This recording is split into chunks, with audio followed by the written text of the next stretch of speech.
Vivian?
Well, good evening and welcome, reporters.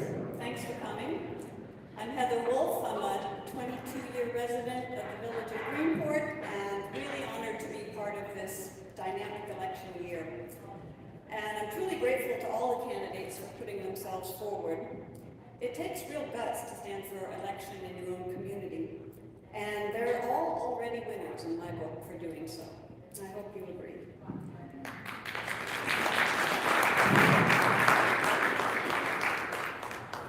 Just a quick show of hands, if you attended last Saturday's event or watched it stream live, just want to get a sense of my repeat business. Great. It looks like about 50-50. Tonight's format will duplicate that event.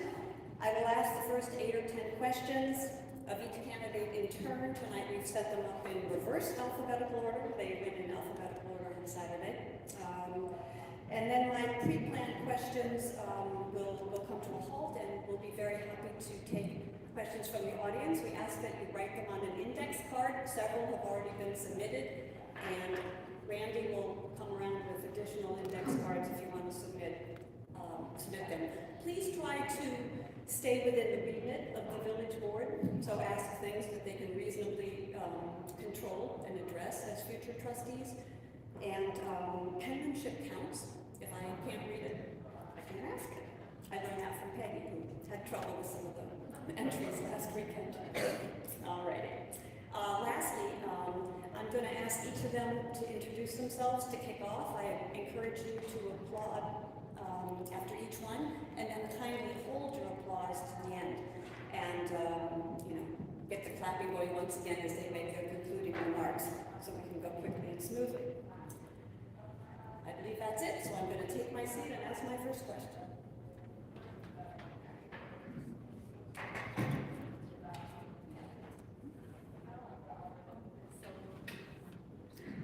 Yes.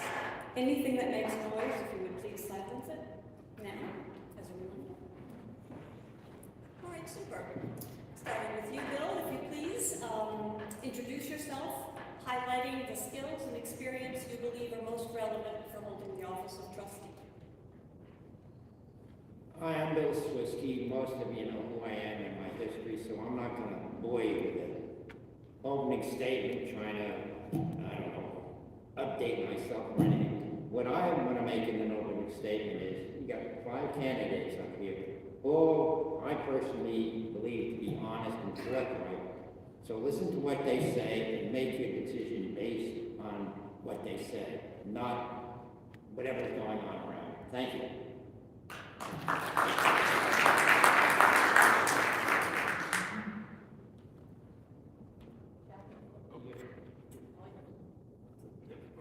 Sorry, very new.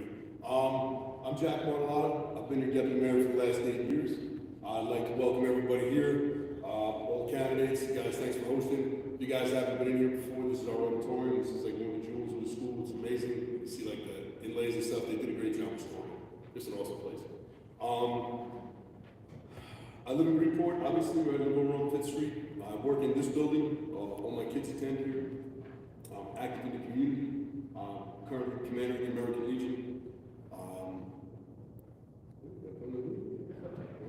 And also I'm a veteran between active duty and National Guard service. I'm coming up over 22 years. The experience I bring, I've been doing this for the past 8 years.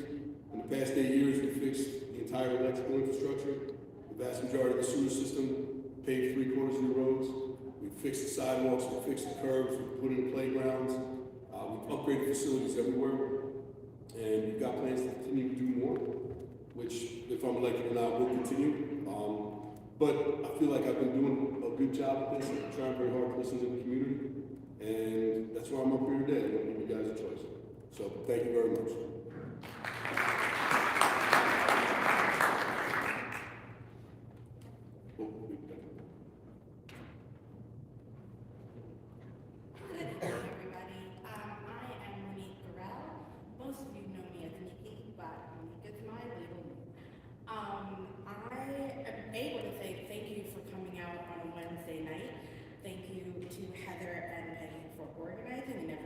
Involved. Would also like to thank the Greenport School for letting us do the debate here. I believe I'm qualified because I sit on various boards in the village. I'm very involved with the community.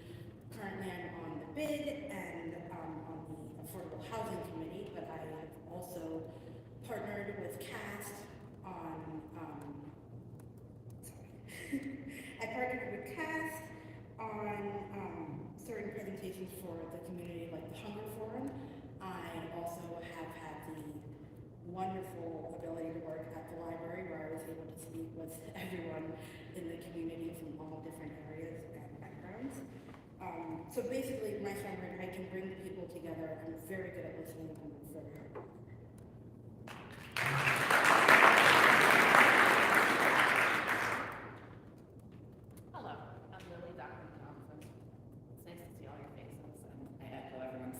Being here, and thanks for organizing. Most of you do know me.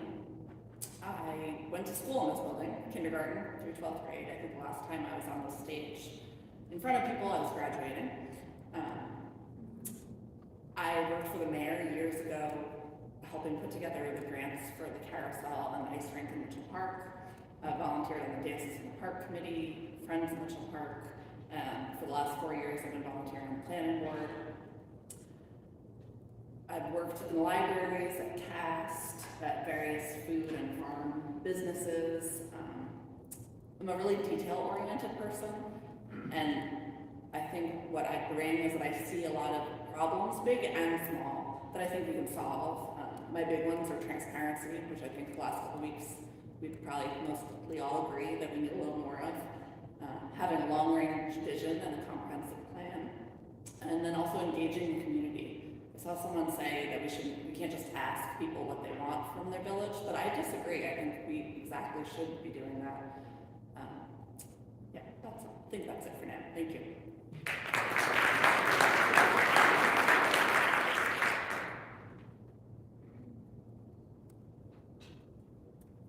Good evening. Is that on? My name is Patrick Brennan, and I'd like to also thank Heather Wolf and Peggy Logger for organizing these debates, and of course our school for hosting us. I'm really proud to be up here with all these great candidates. We'll be in good hands if any of them, and two of them are serving as trustees.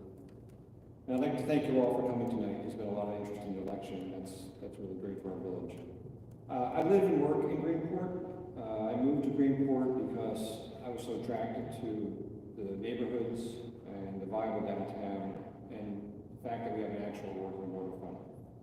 Along with my business partner, I operate a small business on the waterfront. Wooden Boat Works restores and maintains classic wooden yachts at the Hamp's Boat Yard. As a local shipwright and a marine mechanic, I have a first-hand knowledge of the challenges facing our traditional working waterfront businesses. And as a resident, I've always advocated to protect the quality of life for our residents. I'm an experienced community leader. Currently, I serve as the head of our village planning board. I've become recently a warden of the fire department, and I'm a vestry member at Holy Trinity Church. I once served as the president of a not-for-profit affordable housing provider, and I was a board member of an environmental conservation foundation. My background is in architecture and construction, where I specialized in energy efficiency, environmental sustainability, and historic preservation. In all of those roles, I've been trusted in the management of precious human, physical, environmental, and financial resources. I've earned a reputation as a critical thinker, hard worker, and a team player. And I believe my experiences are what Greenport needs now. Thank you.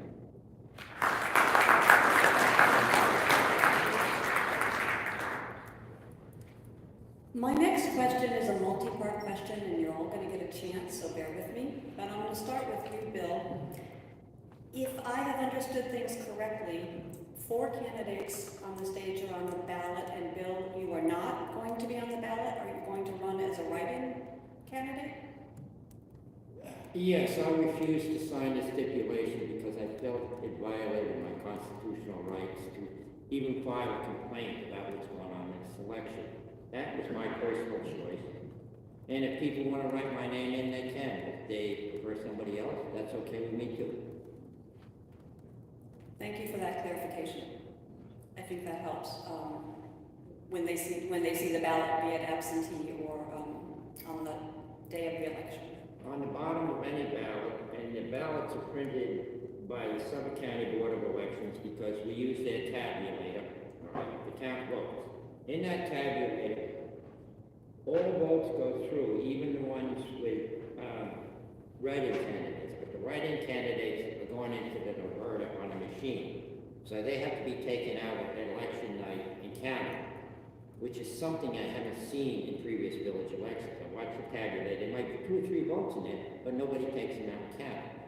Well, they're part of the vote of canvas, so I would urge whoever village official is in charge of this election actually count those votes in public this time. Thank you. Thanks very much. I'm going to ask Monique, Lily, and Patrick, and then I'm going to come back to you with an add-on question, Jack. You made a different choice. The 3 of you chose to appear on the ballot. And will you just explain why you chose the way you did?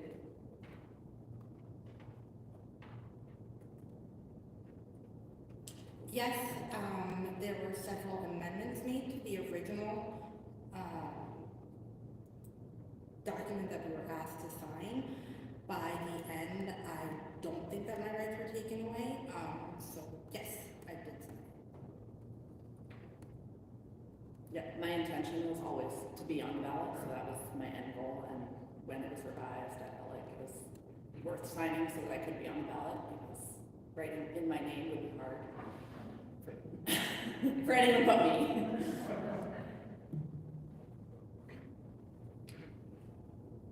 I think the agreement that was ultimately signed was fair and reasonable, and I agreed to sign that. I do want to be on the ballot. I think it's a disadvantage to be a write-in. Also, a lot of people worked hard, candidates and people in the village hall worked hard to hammer out that agreement very quickly, so out of respect for all the work that went into that, I think it was important to sign and participate. Perfect, thank you. Jack, as the incumbent who was apparently already going to appear on the ballot, when you look back over the events of these past few weeks, is there anything you believe a sitting trustee can do differently going forward? As far as getting everybody on the ballot, or? As far as communications around what it takes to get on the ballot? Is there a role for the trustees in that? Ideally, right, so let me preface this all. In leading up to the election day, like I wasn't in town. I was away on training for the Army in Desert, Florida. I got back the Friday before. As we figured this out, the goal, I think, for everybody involved, right, not just the people who weren't on the ballot, but those who were square, was we want everybody on the ballot. One of the things that comes up, which I'm not in love with, but I understand why, is when you speak to the attorney, he asks for a certain amount of time to prepare a certain amount of things. Please don't put out a statement until we get this accomplished. Now, it seems reasonable. One of the frustrating things with working in government is government doesn't work always at the speed you like it to. And we very much, like, I felt horrible about the whole thing, felt terrible. I would have liked very much to be able to, I don't even know, just call everybody up and what can we do and how can we figure it out. The attorney specifically asked us not to. And I also have a duty not only to the people up here to try and do the right thing, but the people in the audience. If something would open up the village to lawsuits along those lines, which the attorney warned us about, that could create another series of problems and perhaps even make it harder to get people on the ballot. So I try to take the advice of the attorney. Would I like to have done something differently? And I don't know, seen it turn around faster? Without a doubt. Like, it was heartbreaking to see the whole thing. It really was. Thank you. I'm going to now start a series of questions where we'll go more bing bang bong down the line. So as Bill kicked us off, Jack, I'm going to ask you to take this one first and then pass it along to your left. As you think about tackling the role of trustee this go around, what specific issues would you say are your top 2 priorities and why? Sure. I think it's time now for us to start working on a longer range plan, without a doubt. It's something we tried to do a few years back. The advent of COVID, that was really tough on the village staff, village hall. It was just all encompassing. As we put that behind us, I think it's time to move forward with that. The other piece is working with South Old Town on housing. It's my number one, it's the most important thing. As we look around, like I work in this building, the amount of kids that graduate this building and do not return is almost unbelievable. And that's not to say that there's not a lot of great places in America to move, there are, but I'd like for it to be an option for people to be able to return here. Currently, it's very difficult. And then also, on a selfish reason, I've got 3 kids, right? My youngest is 8, my oldest is 12. I would very much like for them to have the opportunity to move back into town, if they so choose. Right now, that is a very high bar.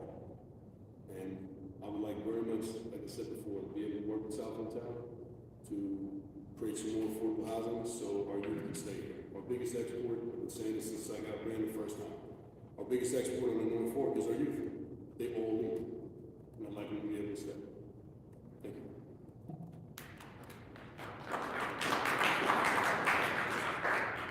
Good restraint, everyone.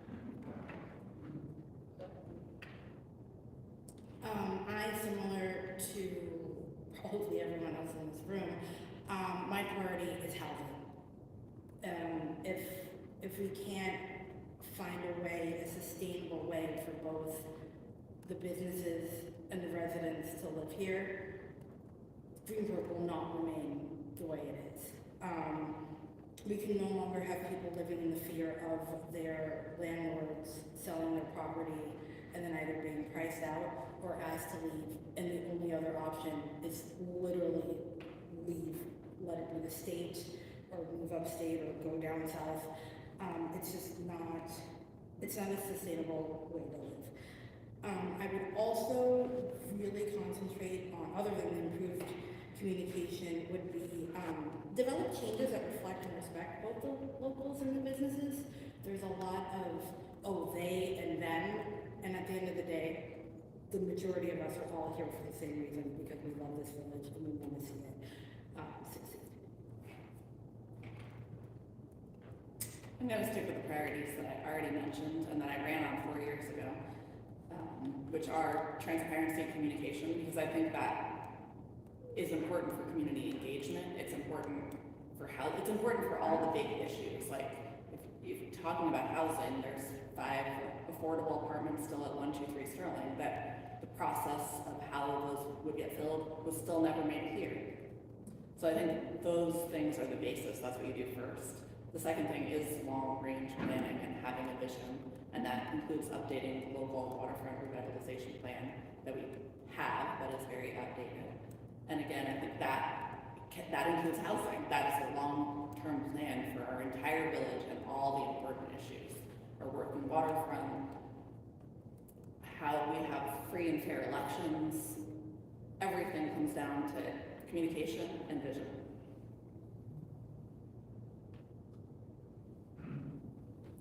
So my top 2 priorities are safeguarding the quality of life for our residents and protecting our working waterfront. And the way we're going to do that is with our comprehensive plan. Our plan is our foundational document for our decision-making here in the village.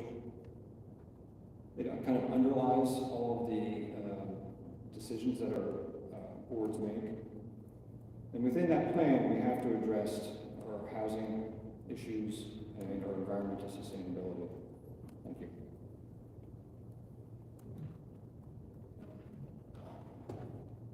I guess it's my turn. One thing I'd like to say is, I trust Jack's integrity and honesty. I've known him for a long time. I think he was just as blindsided as the rest of us with this election issue. I'd just like to make that clear. That's my thoughts on that, and I want it on the record. And as far as the main issue of, what trustees' responsibility was, my 2 main goals would be to make sure the village board listens to each complaint. Somebody that goes into village hall is listened to and given a decent answer, not brushed off. And people complain about oil not being fulfilled.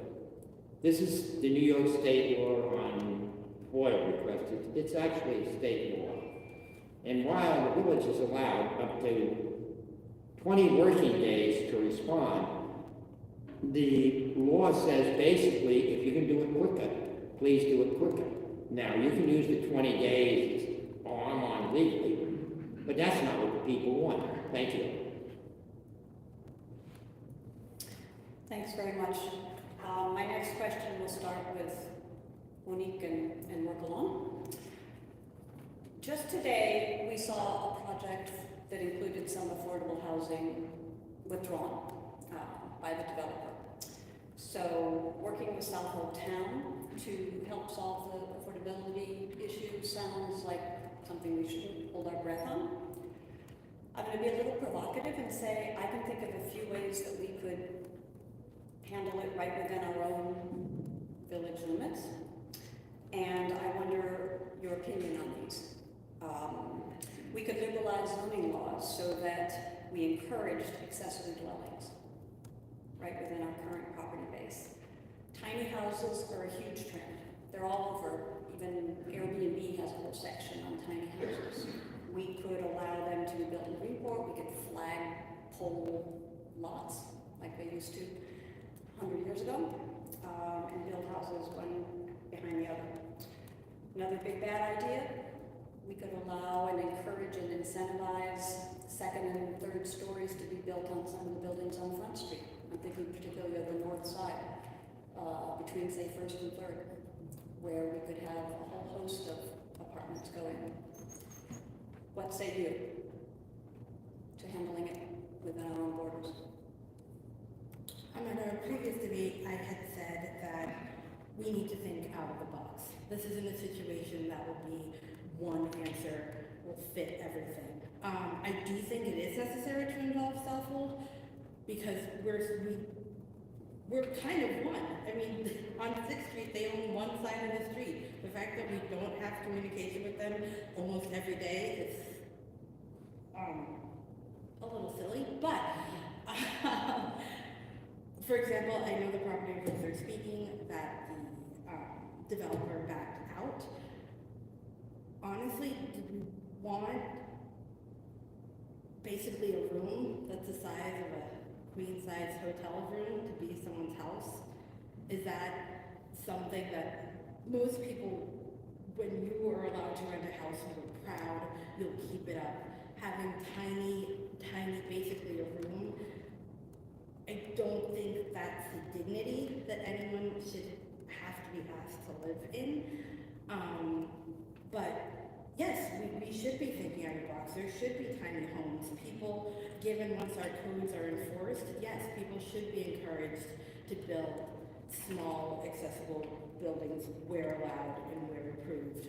Again, my fear with that is that if we don't enforce our codes, they'll all just end up being Airbnbs and we'll still be in the same predicament. So yeah, I think we need to start with having the power to enforce our codes, as in the second home, the short-term rental code, and then we should go on from there and see all of our options. See where places can be turned into apartments, small houses can be built.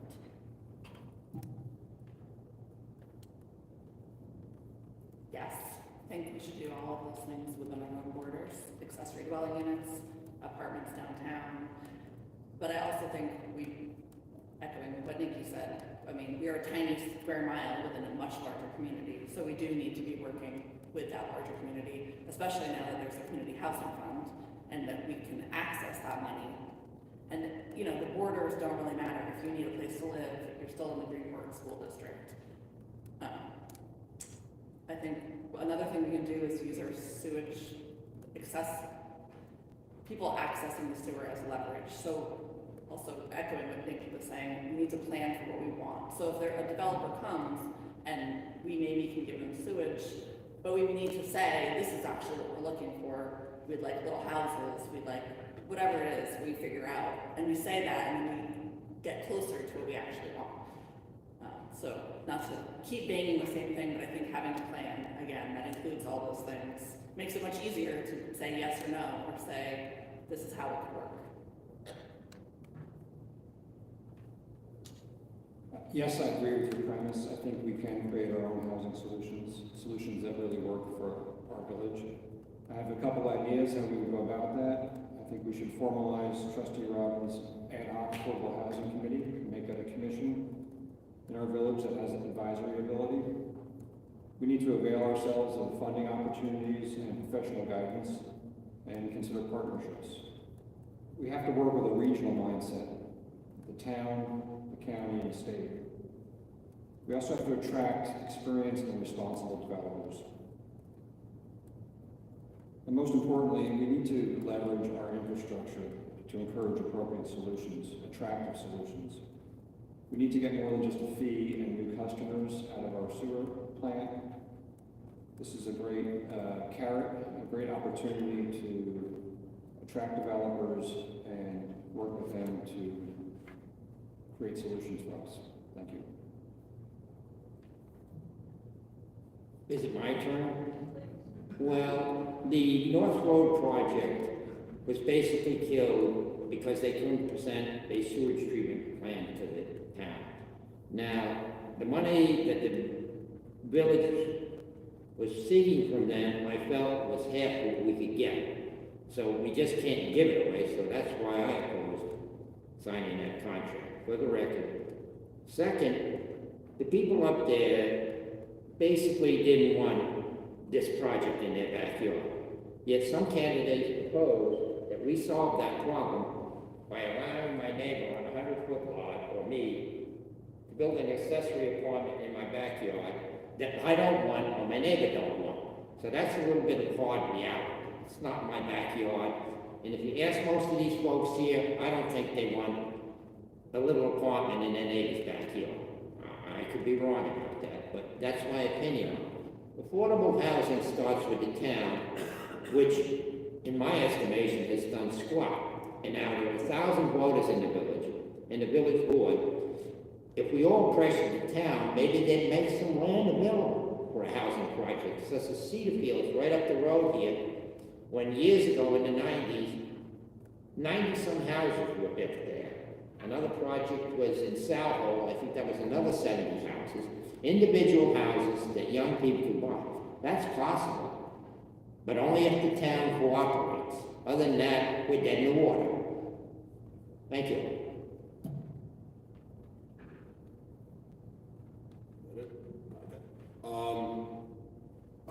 Two couple points. Front Street, yes, like they could build second floors on Front Street today. Like it's in the code, they're allowed to. It's just making it economically viable. And at the moment it's not. I think, I don't want to get your quote wrong, Mr. Swisky, but I think we're running like 200, 300, 400 square foot for new construction. One on the downtown, because you have to add steel, because most of those buildings are 1 floor.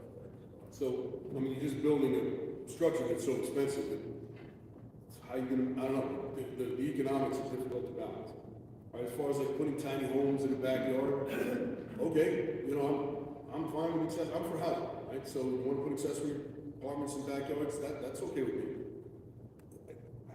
10% of the village, is it even a possibility? Like if we're just looking at properties, there's not that many that have enough room to even put one in the back. And to be clear, I voted on front and 48 over there, I voted for the development for the hookup of the sewer. Those apartments were small, for sure. My first apartment that I had was small, for sure. Right? You get what you can, like people look for what they can afford. Like it's very easy for us to say, well, you know, that's not up to our standards. Tell that to the people who live in a tent down by the railroad tracks. Or to the people who are overcrowded housing. Like to them, that would be the greatest thing ever. And it's not that we necessarily need just housing for families or housing for what, we just need housing. And creating those 40 units I thought was really good. As far as the price point is set at $15,000 per house, which is about the cost of the septic system. I feel our goal should be to provide an alternative to the septic system. So instead of it going into the ground, we can treat it and it's not polluting our waters. Thank you. Thank you all. The next question will start with Lily. The village has several important sources of revenue above and beyond the taxes it collects. There's the cell tower, the Hawkeye power plant, the marina, the carousel, and so forth. In your view, are these revenue streams being appropriately leveraged, and are there new revenue sources you would like to see the village pursue? I think they are being leveraged appropriately, but I think we could always do better. I think with the power plant, we've been talking about net metering and solar on people's houses, and I think there's a way that we find a sweet spot between paying extra for what's beyond the capped NIPA tariff electricity that's very low cost, and then when we go to market and have to pay a lot, if we had more people with solar, everyone's cost could go down. So I think things like that we just need to think about. In terms of the carousel and even the ice rink, I know it's not something that makes money, but it doesn't mean it couldn't somehow ever. Like there's ways to make things work, and I think I don't know if this is exactly your question, but outside funding is a huge thing. For the debate last time, I did very quick research and I forgot to talk about it, but One thing that I think we've already talked about a little bit is a town upstate that got a $2 million DEC grant to replace their existing refrigeration system for their ice rinks. So that money's out there. There's a $50,000 hometown grant that when I looked briefly, it could have been used for like the 3rd Street basketball court, for the auditorium project, which is a private project, but there can be partnerships with business. A New York State Main Street, which could help renovate the arcade, which I know we'd have to get buy-in, but that, again, is possible if we do, if we make it possible. Or to repaint the murals of the 3rd Street basketball court, to create kayak launches, which also could be monetized if you want them to be. And then the EPA just announced $250 million throughout the whole country to curb climate pollution. So those are things we could look at.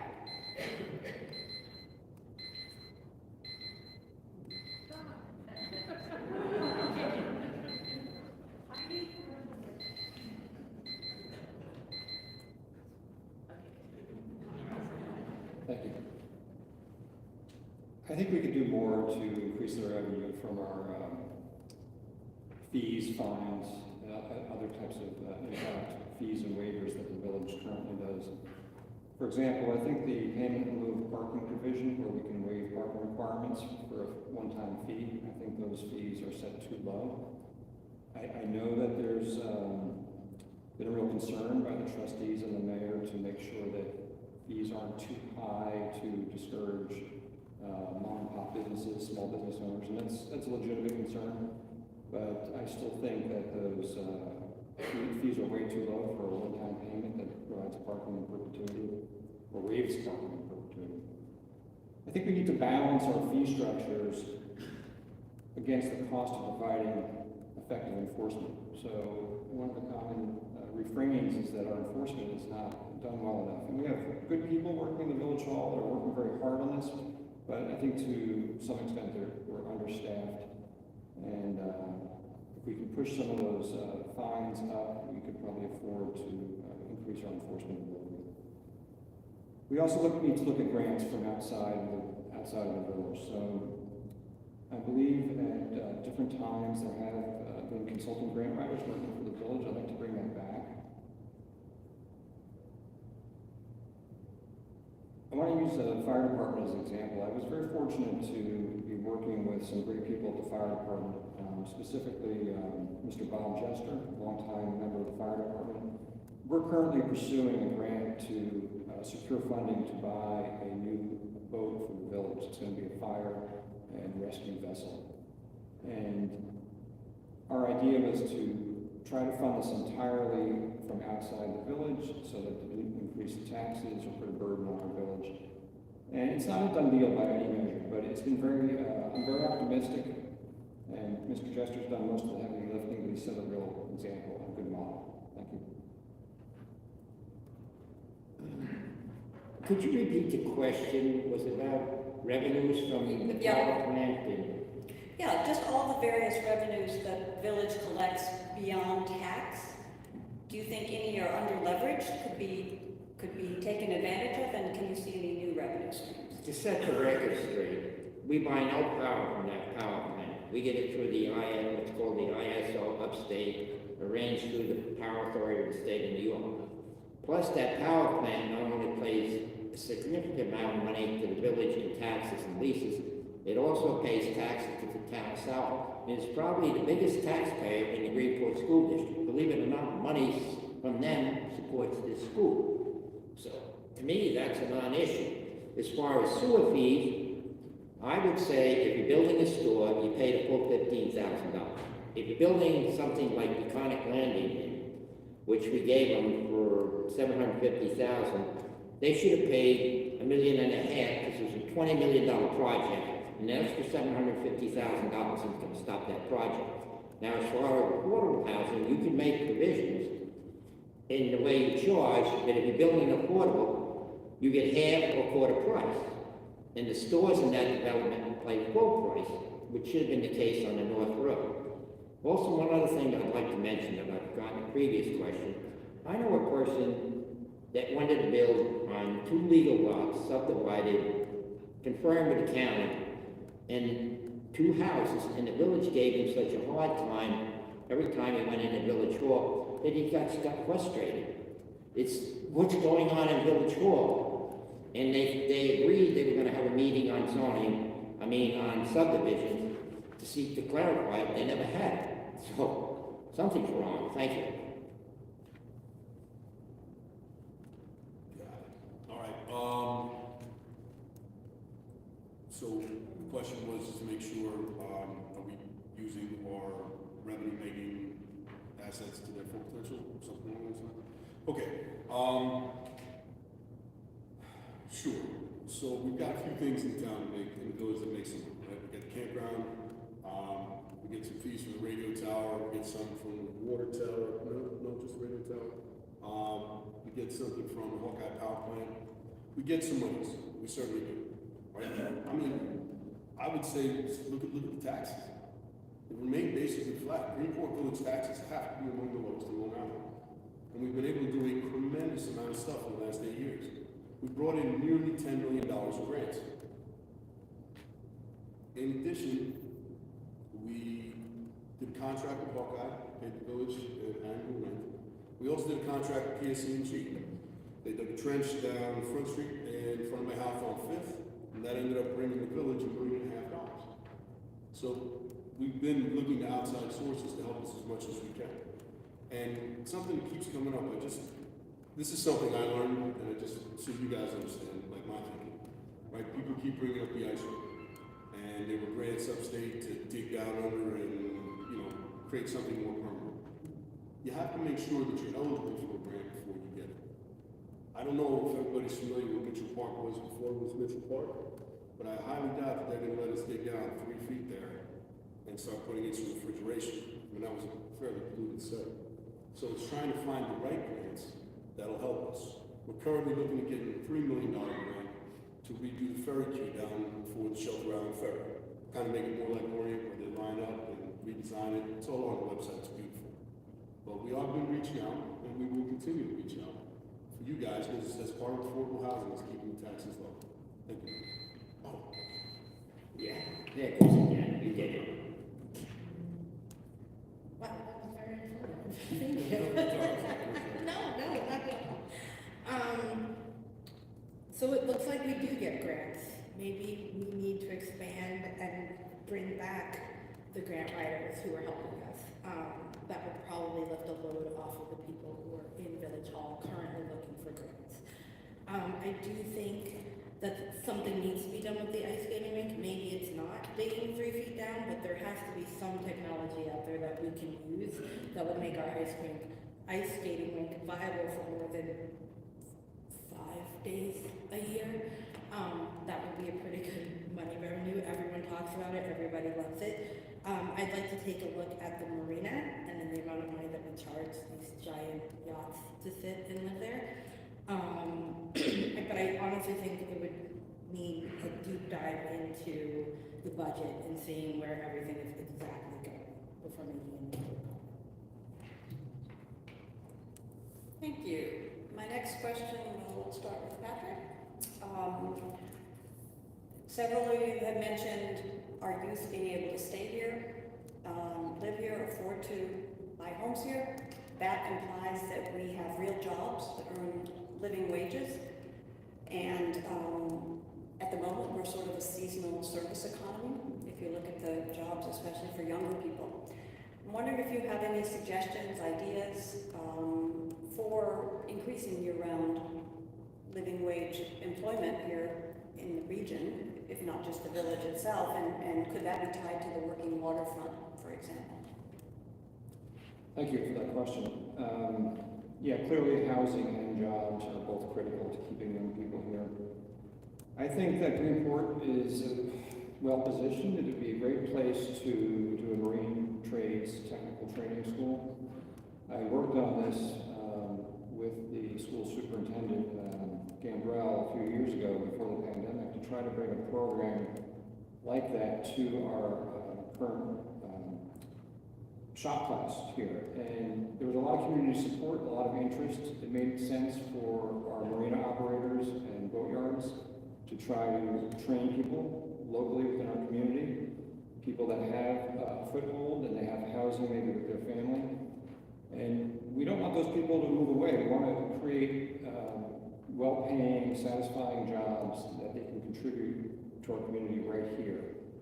Another reason to try to do training right here in Greenport is that vocational training opportunities are limited out here, and it's a long way to drive over to the OC's program.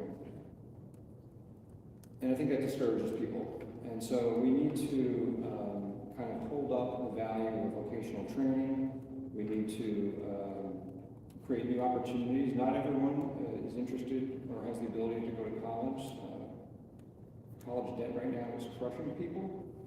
And I'd like to create alternatives where people can stay here and work here. I would certainly like to have them available for my own business. That would be immensely helpful. And I'd like to see us do that. I don't know if we're going to do it within the school or we could do it outside of the school. I would love to see possibly the Greenport shipyard eventually accommodating a marine trades school right there on the premise. Well, we keep that a marine industrial area and incorporate training if possible. I think it would be a great thing for our community. It's a great fit.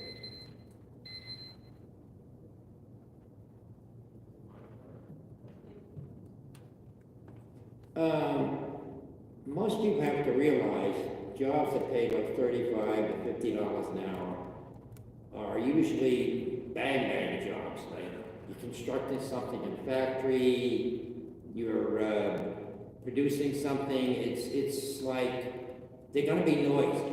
Most people don't want noisy. They could be dirty, some of them. Most people don't want dirty, and most people don't want them in their neighborhood. So looking at it, we're stuck with what we got. Most of the jobs are low paying in the service industry, the worst paying sector of our economy. So these people are going to have to make a decision what they really want. Do they want good jobs for the young, or do they want peace and quiet? Because what some of these people are talking about, it's loud. There might be trucks on the street all the time, 10 trucks a day moving material, steel or something. It's just the nature of the beast. And I don't know what else to tell you. It's just, I don't have an answer. Maybe somebody out there has an answer that they can suggest. Thank you.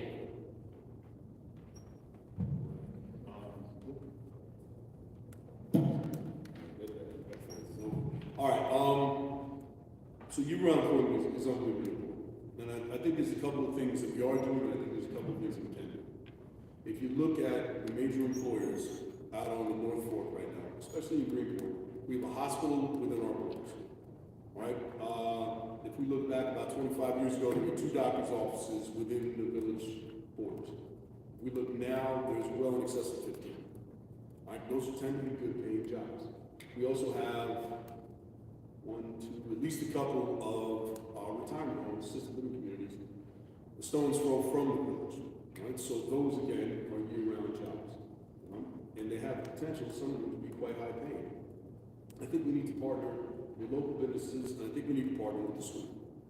Right? There's been a big push over the past few years to open up to become a marine mechanic. I'm not exactly sure what the term is, at Greenport schools. And it's something that's got some traction, and at different points it's gained and lost traction, but I know it's getting some now. I think it'd be super useful, because again, if you look at the things that are open year-round, right, we've got tons of marinas and boatyards. Those places where people could work over here. And I think one of the things we underutilize here, and it might require a little bit of out-of-the-box thinking, is internships. Right? So we're teaching people a trade by working under somebody who does it. Right? Not just to be a mechanic and not just to be an electrician, but look at this building here. Greenport is having a difficult time recruiting teachers. They truly are. And why couldn't we bring something like that here? Like, there are ways we can do it, especially if we're able to partner with South Town and leverage our sewer. We could build housing. And I think that's really one of the pieces that's coming down to. They have to pay enough to pay a rent that's upwards of $3,000 a month. So either we've got to bring up the money they're making, or we've got to figure out a way to bring down that rent. That's it. That's the calculus.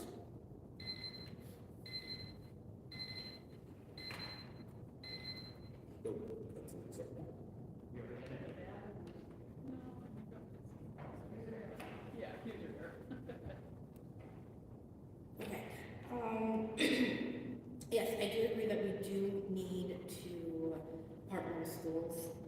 Anyone know anyone in construction or plumbing or electricians who are constantly looking for people to help? Every day, I work at a water filtration company, people are constantly asking us.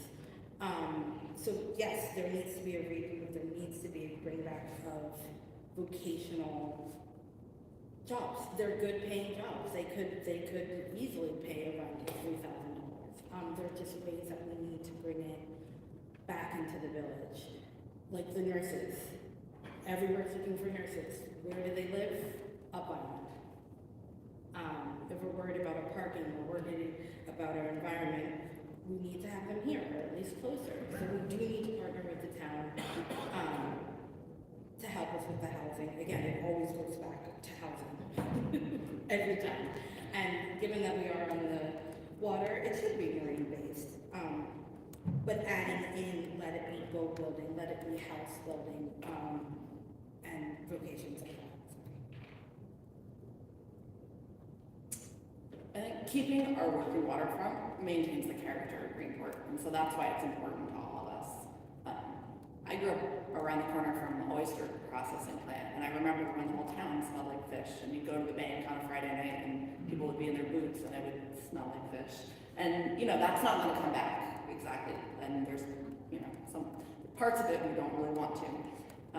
But I think you probably have heard me talk about seaweed processing and how it's not currently allowed in our waterfront zone, and that it should be, and there are seaweed farms on the North Fork, there's people looking for places to process their seaweed.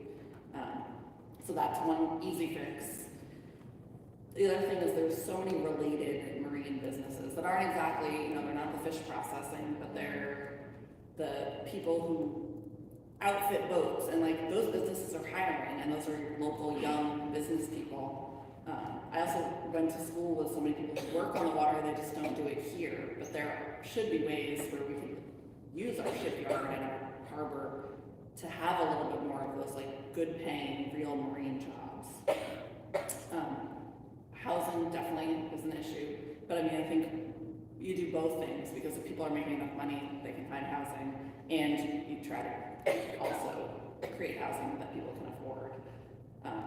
I was just seeing how East Hampton Town has like an aquaculture, basic like nursery type thing. I think it's similar to SPAT, and I know we have SPAT right down the South Fork, but Greenport itself could be doing something that's teaching people and also helping the existing businesses.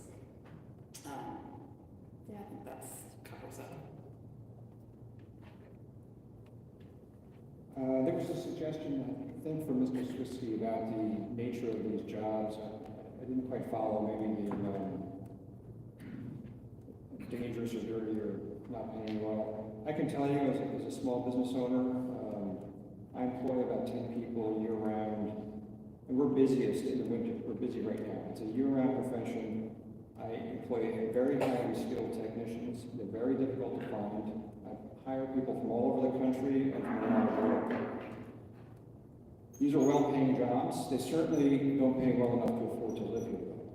I would much rather pay people from our community, train them, and bring them up through our training program and keep them there. But these are great jobs, and they can be very satisfying, and there's a lot to learn and a lot to offer. Thank you. Thank you. This next question is going to start with you, Bill. And it gets more personal. Regardless of dreams and ambition, a trustee has just one vote. How will you work with the mayor and 4 fellow trustees, if elected, to influence and advance the village agenda and get results? And some examples of how you've done this in a board setting would be helpful.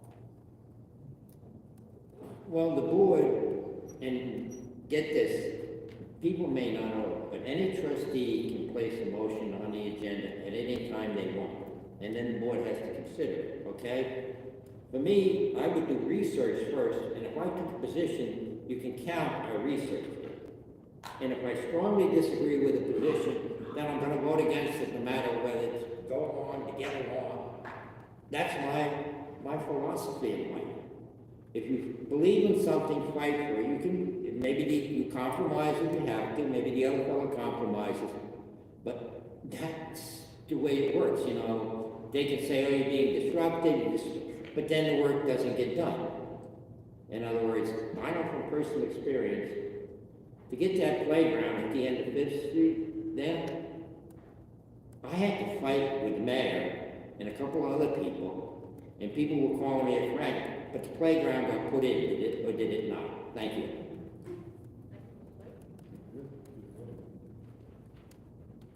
Oh, excuse me. I've been on the board for 8 years. I felt like we've been able to get consensus on most things. To Bill's point, I would agree, like, you gotta do what you think is right. Sometimes that's voting, you know, how you feel is right. For example, I knew I was gonna lose the vote, to extend the sewer for that last project on front of North Road. I knew it, but I felt it was the right thing to do, so I did it. Really, there's a few things I've learned. One of the things I do in the Army, I'm a command sergeant major in the Army. One of the things I have to do is build teams. And I'm building teams with people from all over New York State, from every walk of life you can imagine. And there's a couple of things you really want to try to do, right? You never want to make it personal, right? I might agree with Mr. Swisky or one of my other trustee candidates up here, and might not. But at the end of the day, we're going to sit down at that table again in another 14 days, and we've got to do your business, right? So always focus on the issues. And I think a lot of it, too, can be done behind the scenes. If anybody watches the village board meetings, I don't do a lot of talking, because I don't really feel it's my place, right?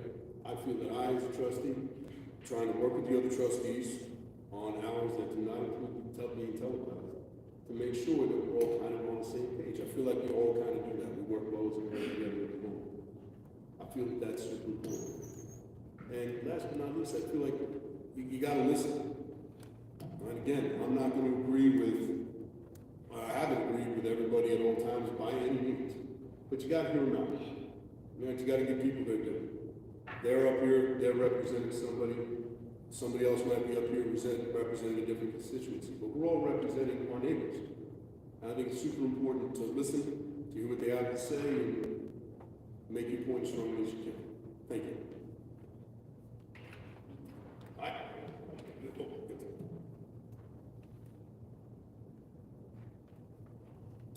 It's interesting because I have been asked, for example, who I would back or who I would prefer to work with, and I don't think it's relevant. I think my job, or whoever gets voted in, our job is to listen to the community. Our job is to do our job. We lead with our ethics, but you need to be able to separate what your personal opinion is from what's best for the village, and that may not always align.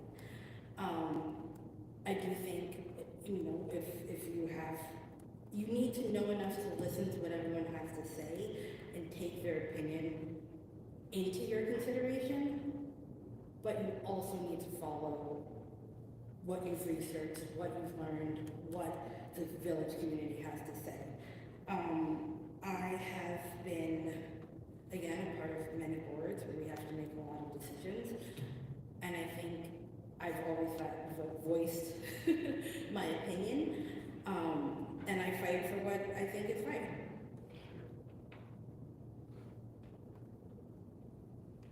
I agree with a lot of what's been said. I think a trustee's job is to serve the community and to listen, and to also do the research and listen to make the best decision with all of those different points of view and different facts, perhaps. I also think it's to build consensus. So it's not just about saying, you know, oh, this didn't work, or we can't do it. It's about figuring out what does work. And then that may take a lot of time. It may take a lot of different iterations of what you started with. But eventually, I think there's a place where most of us can come together. The other thing is just that it's about communication. And I worked with Nikki on the Farmers Market Board. I worked in the library, I worked with school all the time, and with different members of the community. So it's about collaborating and communicating. Really briefly, I'm going to make a plug for Earth Day. 2 years ago, I think we did an Earth Day cleanup around town with Trustee Clark and Penny Brother, and I organized it. And no matter what happens, in the election, I'm going to do that again and hopefully make it an annual thing. So I think however we can serve the community, you know, we will. Thank you.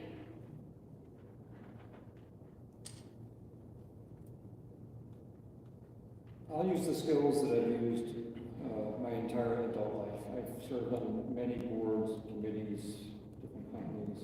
I had the pleasure of serving with Ms. Dougherty Johnson, Ms. Corral, and committees here in the village. And what you need to do is to show respect for your colleagues, show respect for the village residents. You have to be able to show them you understand their issues, even if you don't agree with them. You have to be a good listener. And you have to be able to synthesize ideas in a group setting, build consensus, and then actually plan and implement a plan and put it into action. Thank you. Thank you. As if I planned it, that's the end of my pre-planned questions at the 1 hour mark. I'm going to turn to the audience questions that have been submitted. And the first audience question, I think we'll start with you, Jack. If I've got my sequence right. There are several questions that swirl around the notion of the 6-month moratorium on commercial development, and particularly what you believe the role of the board is in controlling or influencing the development going forward, particularly with respect to bars, restaurants, and hotels that seem to be proliferating. So, just to be clear, I'm sorry, I'm not trying to be. No, Oh, sorry. I'm asking what you believe the board's role can be to influence how we go forward after the moratorium. Okay,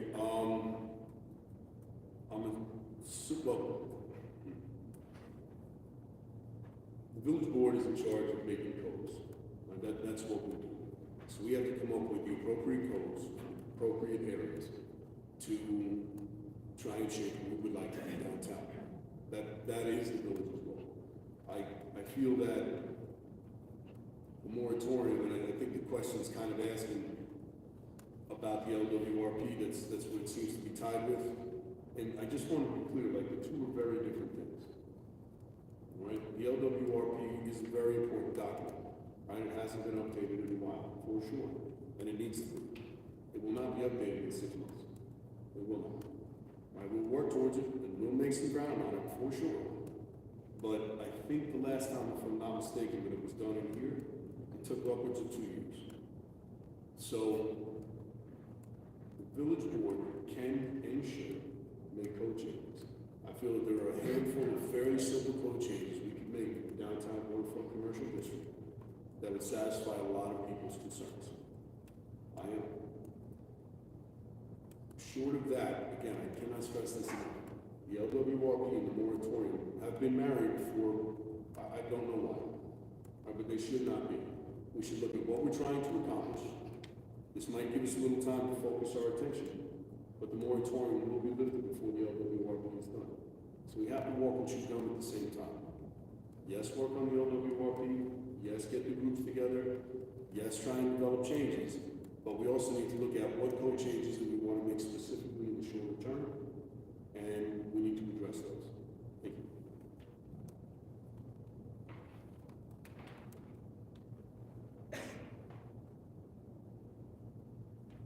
Like, unfortunately, I have never been a trustee, so,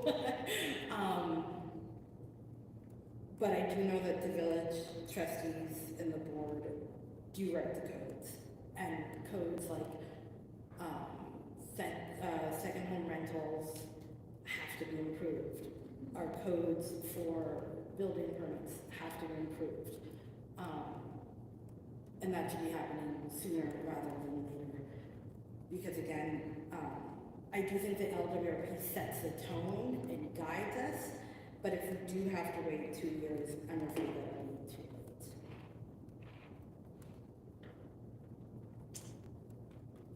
I think after a moratorium, or just always, long-range planning doesn't end. Like, it's a constant process. You always, maybe there, you can take a brief pause after you've just submitted your new LWRP, but you have to constantly be thinking about the future and what you might want to change soon, what else is happening, because, you know, the village doesn't stay the same. Things are always changing. The other thing is that we have to always be updating all parts of the code, because things do just go out of date. The artists' apartments aren't really relevant anymore. Things like that. Just the fact that a lot of the code is 30 or 50 years old, it has to be constantly looked at. And then the other thing is code enforcement, which I know we've talked about a lot, but it's not in a punitive way, but in a way of like working with the community to make sure that what we're doing works for those particular people, but also the wider community. And the other thing I just wanted to say is that, you know, the moratorium affects the big changes, like big development, but it doesn't affect the small, just doing business as usual, or changing a storefront, or changing the business. So things like that have to be user-friendly all the time. Like, those things shouldn't be hard, and we need to make sure that in the future they're not, and business can keep going.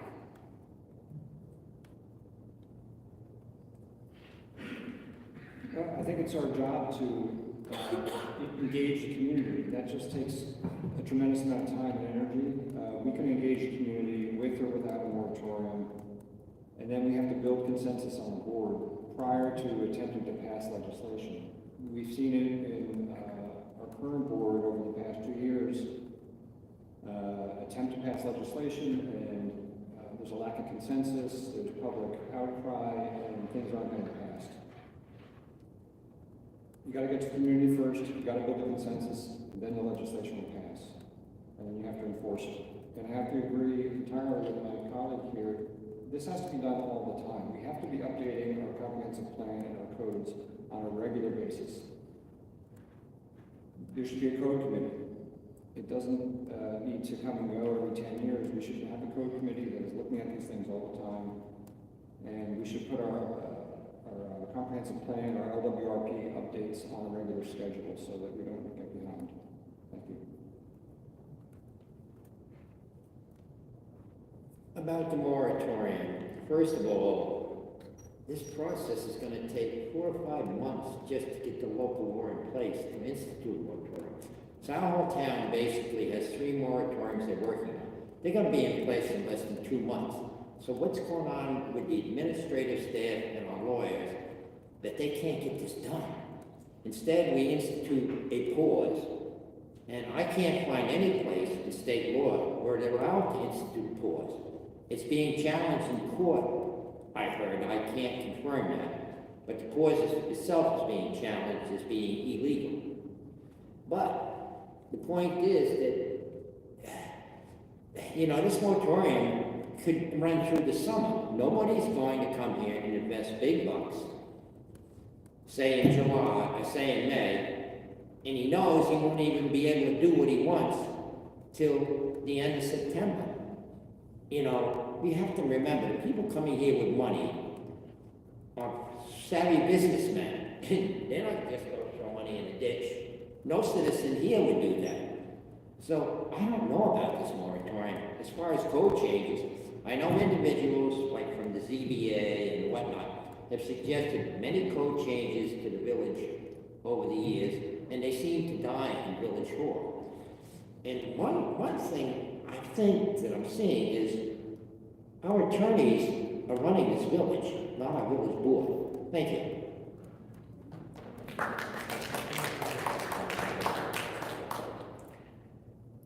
There were several questions about concerns, wondering about concerns all of you may have about environmental sustainability, marine vitality, the natural waterfront preservation of our community. Is there anything any of you want to bring up in terms of what you feel really concerns you about the environmental sustainability in Greenport? I think we should put the green back in Greenport. I mean, we live in such a beautiful place, right? The water, the woods, everything about it. the small townness and the fact that we can always access, that we're a tree city. We should be doing everything we can to be as sustainable as possible, because it's our responsibility to the future, it's our responsibility to the children, it's our responsibility to this place that we love. Morris Woods is one of the things that, 4 years ago, I was taking pictures of that nature sign in Morris Woods and saying, wow, shouldn't this get a little more love? And now it looks even sadder. And like, we have this beautiful place that's just a dumping ground, and there aren't educational signs and trails, and we could just be doing so much more. And that's on like one side of it. The other is net metering, encouraging solar. Like, this is the future. We're not gonna be able to keep just burning fossil fuels. And it's not just that, like, let's, at every step, and again, there are grants for all of these things. Like, let's make everything we do within reason as sustainable, as green as we can. Why not? When I think about the environment, I think about resiliency and sustainability. Those two terms are thrown around a lot in the community. For me, resiliency is about maintaining and upgrading our infrastructure. So that's our electrical system, our sewer plant, our docks, seawalls, piers, and our stormwater systems. There's a lot of work going on in the village currently with that, and we need to always be mindful to continue that work. And some of that might involve hardening our infrastructure or softening it as appropriate. When I think about sustainability, for me, the first thing that comes to mind is protecting our groundwater and waterways. And the second part of that is conserving energy. Some of you might be familiar with the governor's green and electrified homes agenda. If you were at any of the recent board work sessions, you'll notice that our administrator, Paul Palace, is greatly concerned about our ability to meet this agenda, because it might put a strain on our electrical system. And this agenda is to try to convert more homes into electric heating and get away from fossil fuels. In my former career as an architect, I was a member of the U.S. Green Building Council, and I had obtained a LEED accreditation, which is the highest professional energy and environmental design for architects. And in my practice, I was able to successfully implement a lot of high-efficiency technology that we need to be thinking about now. Air source heat pumps, ground source heat pumps, hybrid heat pumps, evaporative cooling towers, solar hot water systems, and photovoltaic systems. I have experience successfully implementing them. I believe in these technologies, and I think I can help bring these to Greenport and bring the community along, take advantage of these great technologies. Thank you. Anybody else on sustainability and environment? I'd like to say something. Your sewer system is not under any great strain and won't be in our foreseeable future. Your water system is fine. The electric system, we're in the process on my committee of studying, but I don't personally see a problem. And as far as our bay and our beaches are clean, there may be a few bulkheads that need replacing or drains that need servicing. But you live in one of the most beautiful waterfronts there is. There is no problem with this or problem with pollution. We have a sewer plant, so we're not polluting the bay. We're not putting nitrates in it. Maybe some people that irrigate, fertilize their lawn on the water are, but other than that, the water samples are great. In other words, it's a great place. And the only area you have that is closed to shellfishing is like from a point on the breakwater across to a point someplace by the railroad dock, in other words. And there's a lot of boats going in and out of there, so that would be natural. You're not going to keep oil and those things out of the water in the small amounts they're going in, but they can be accumulated. But other than that, I don't see a problem. Thank you.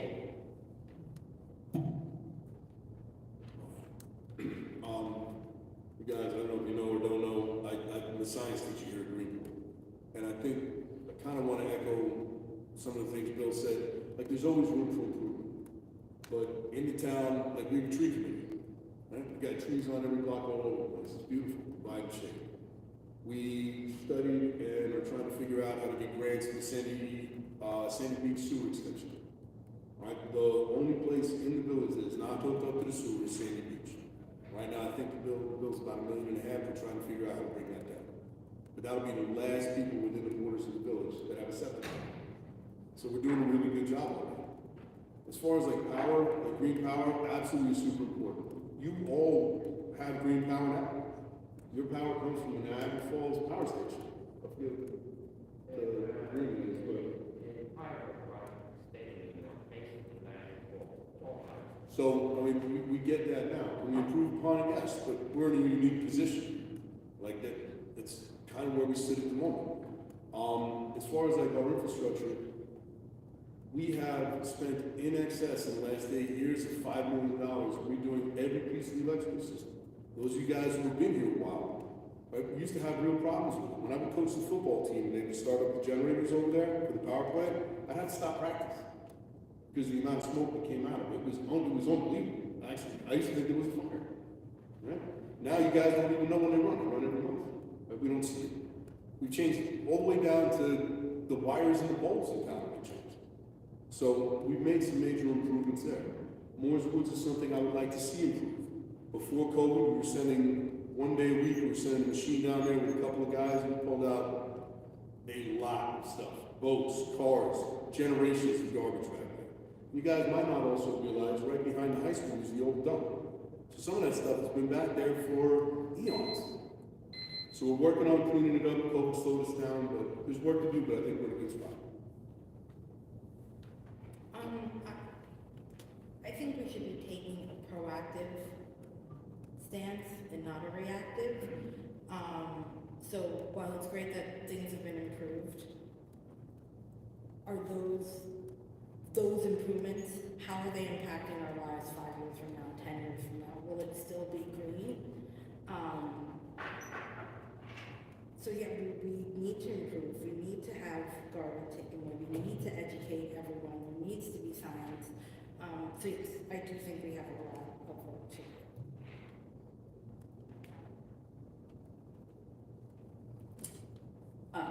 First of all, only about 70%, it ranges, but about 70% of our electricity is from hydropower. The rest is market rate, and it's nuclear, it's fossil fuels, it's whatever. And that's why your bill in October was higher, and you got a letter saying that there was extra charges. So there is room for improvement, quite a bit. And if you go to Mitchell Park and you look in the little wetlands areas, sorry, separate issue, but there's a lot of garbage. And if you think about plastic is not getting into our water, I think it is. And again, just to talk, our beaches and our water look great, depending where you look. But the scallop harvest wouldn't be what it is if everything was just great. So lots of room for improvement. Thank you. Thank you. I have a question about absentee owners, both private homes and commercial properties that are derelict. How would each of you approach upkeep and reduce the empty storefronts, for instance, a tax or a fine? Is there ways to improve?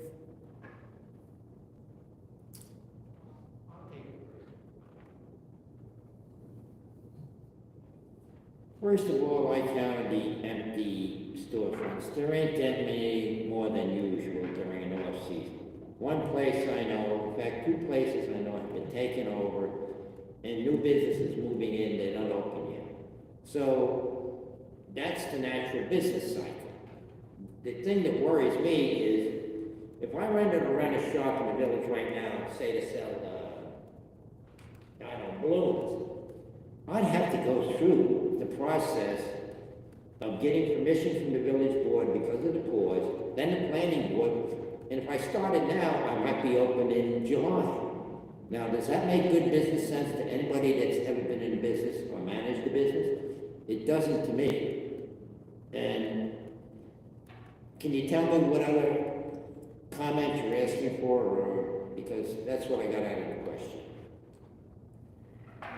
That's fine in terms of empty storefronts. There are also derelict houses around some of the neighborhoods. I think that was part of the question. Is there a way that there's more, there could be more enforcement around cleanup to make them safe and less unsightly? I don't see that many derelict houses in the village, to tell you the truth, because I drive around the village a lot. And I can't actually recall one, except maybe the one on Johnson Place that burned out and has never been torn down. Other than that, these houses are occupied. Granted, some are only occupied, like in my block, during the summer months. But those people own those houses, and that's their right. How do you stop that, other than buying them out? Thank you. If you don't have an opinion, you don't have to speak. Sure, I mean, there are some derelict properties. What we've tried to do is, so you live in it, right? It's American property owner settlements. And sometimes that's a super annoying thing, because you'd like them to take better care of their property. You'd like them to open up their store, we would. But as far as making them, we're limited in what we can do, again, because it's American, property owners have rights. You can ticket them when they violate the code, and we try and do that. We can reach out to the owners and ask them to improve their property. We've also done that. And short of that, I mean, there is eminent domain. I'm very, very uncomfortable with that. I don't like the idea of it. I don't think that's government's role. But short of that, when people promise you something else, like that, you can't force people to do something to a piece of property, as long as it's related to the village code, as it stands at the moment. And we have tried. For a few properties in town, we have tried. But we're just not going to win in court. Property owners have rights. Thank you.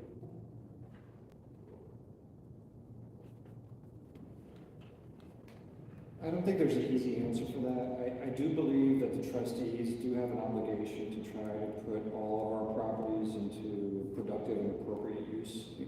Even though these are individually owned properties, in a sense, they are community assets. And we need to continue to try to engage those owners and see if we can incentivize them or convince them to market their properties, fix them up, and make them a contributing part of our village. I know that during the subprime mortgage catastrophe, it was in 2007-8, there were a lot of communities were struggling with what they called zombie houses. Zombie houses were houses that were underwater, and that they had lost so much value, and the owners sort of abandoned them because they didn't want to pay the mortgage. Some municipalities were able to take over those properties through, I believe it was tax liens and maybe condemnation. I don't think that's the case here, but I believe that there are strategies. For me, I'd like to understand why our current landlords, whether they live here or not, why they're doing this with properties that are right in our downtown area. It's very frustrating. Thank you. I think there are options for things like a vacancy registry or a vacancy tax. I also think the bid could work. I mean, again, I understand what Jack is saying about property rights, but we can incentivize, we can also work with people. So I think there's ways to try to at least to get people to do something with their properties. And again, I think we have to plan for what we want. So if what we want are retail stores, make that super easy, make that like automatic and not a big, like many meetings and many plans, and maybe we'll be able to fill some of those storefronts. The other thing is code enforcement again. I mean, we do have a code that says your house needs to look like your neighbor's, which I don't think was good code, but it does exist, and so it might be at least worth trying to enforce on some of these houses. I know that, for example, in Mystic, if you open up a business, you have to be open all year round. It doesn't even have to be open 7 days a week, but you have to be open all year round. I think that's something that we should look into. I mean, every business should be able to stay open for a weekend. Regarding houses, I do think that's difficult. I think it would take a lot of coordination maybe getting neighbors involved. I mean, half the time, do we know who owns the house and where to find them? But I think the business side is a lot easier to tackle and something that, of course, involving the bid, involving the code, and streamlining, having ideas such as streamlining the actual process for opening your business, and maybe if you want to change the color of your front door, it wouldn't take months for that to be approved. Just so making it more accessible to the type of mom and pop shops that we would like to. Thank you all for playing along with the questions so nicely and giving it your full attention and intelligence. I think it's been really fruitful. I would like you now to each make your 1-minute closing statements. And Bill, you're on deck. No matter who you support, you've got fine candidates here, and I include myself with a little. But listen to the issues, listen to what they say, and whoever you think can do the best job, vote for that person. And that's all I ask.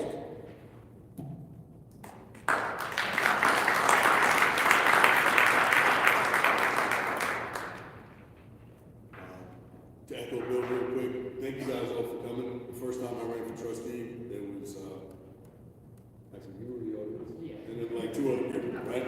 So this is like, it's really great. It's really great to see. I say what I said at the last, please stay involved. All right, please stay involved. I think it's just so wonderful to see. It really is. I'm going to ask you to consider me when you go into the voting booth. I've been your deputy mayor for the last 8 years. We have fixed a mountain of infrastructure between the roads, 3/4 of the paved. We've done $1 million worth of sidewalks and curbs. We redid the entire electric plant, soup to nuts, top to bottom. The sewer plant's up and running. We've got good relations again with the hospital. We've kept your taxes. We've kept your taxes low, and we've done all this. We've got over $10 million in outside grants. We've got over $1.5 million from public funding. You know, public-private partnerships. So, thank you. Thanks for coming. Have a great day.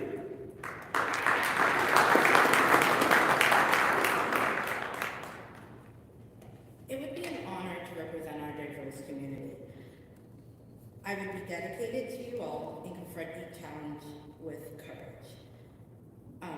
Knowing that everyone is here and everyone is invested in our community in the same way as I am. And I'm excited to be involved. Either way, I'll still be involved with the community. I'll still continue doing things.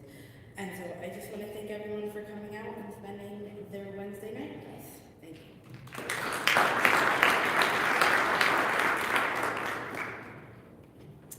I'm committed to this community. I've been here for a while. I plan to stay here.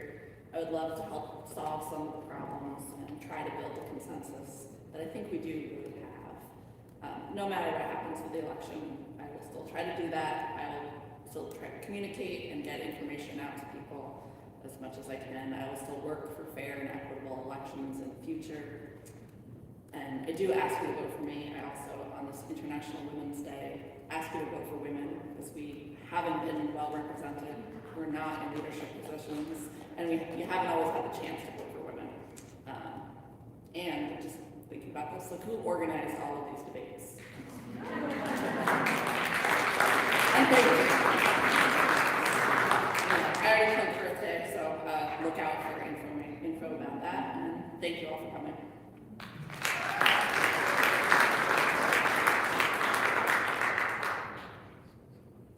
I want to use a portion of my time to make a comment about the election controversy. So that brought a lot of negative attention to this process. But I do want people to be mindful that there's lots of good people on all sides of this controversy. And these are real people. They have lives, they have families, spouses, children. And it's important to remember that they have done a lot of good work for the community and they continue to do so. So let's be courteous and respectful, even though there's some frustration. In closing, I'd just like to say, I think you know what I'm about: quality of residential life, working waterfront, maintaining a vibrant downtown, and fostering environmental sustainability. I believe I have a lot to offer. I'd like to offer that to the village, and it would be an honor to serve you as trustee. Thank you.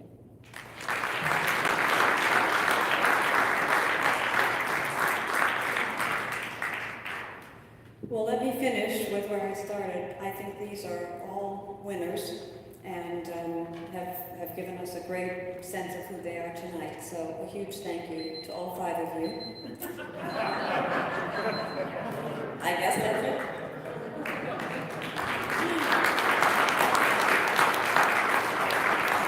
Just 2 quick points. One is that there is a second and final debate amongst the mayoral candidates on the 14th of March, right here, also at 6:30.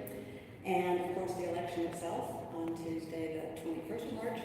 If you haven't already and you would like to be part of the email chain that keeps you up to date on all sorts of village Greenport civic events, please, is the sign-up sheet still at the back? Please sign on your way out, just leave your email and you can be involved in communications throughout the year. Thanks again and good night.